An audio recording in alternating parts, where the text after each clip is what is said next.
امام مالک نے خبر دی، انہیں ابن شہاب نے، انہیں عامر بن سعد بن ابی وقاص نے، اور انہیں ان کے والد سعد بن ابی وقاص رضی اللہ عنہ نے کہ رسول اللہ صلی اللہ علیہ وسلم حجۃ الوداع کے سال 10 ہجری میں میری عیادت کے لیے تشریف لائے۔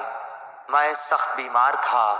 میں نے کہا کہ میرا مرض شدت اختیار کر چکا ہے، میرے پاس مال و اسباب بہت ہے اور میری صرف ایک لڑکی ہے جو وارث ہوگی، تو کیا میں اپنے 2/3 مال کو خیرات کر دوں؟ آپ صلی اللہ علیہ وسلم نے فرمایا کہ نہیں۔ میں نے کہا آدھا؟ آپ صلی اللہ علیہ وسلم نے فرمایا نہیں۔ پھر آپ صلی اللہ علیہ وسلم نے فرمایا کہ 1/3 کر دو، اور یہ بھی بڑی خیرات ہے یا بہت خیرات ہے۔ اگر تو اپنے وارثوں کو اپنے پیچھے مالدار چھوڑ جائے تو یہ اس سے بہتر ہوگا کہ محتاجی میں انہیں اس طرح چھوڑ کر جائے کہ وہ لوگوں کے سامنے ہاتھ پھیلاتے پھریں۔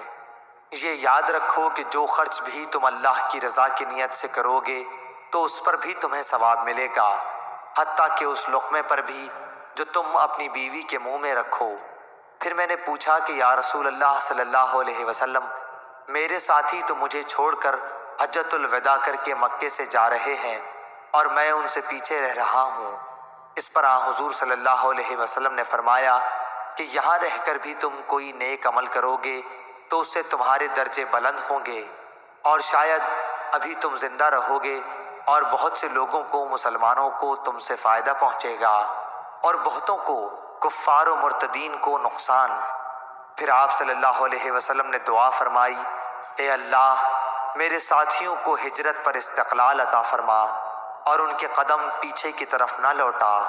لیکن مصیبت زدہ سعد بن خولہ تھے اور رسول اللہ صلی اللہ علیہ وسلم نے ان کے مکے میں وفات پا جانے کی وجہ سے اظہار غم کیا تھا۔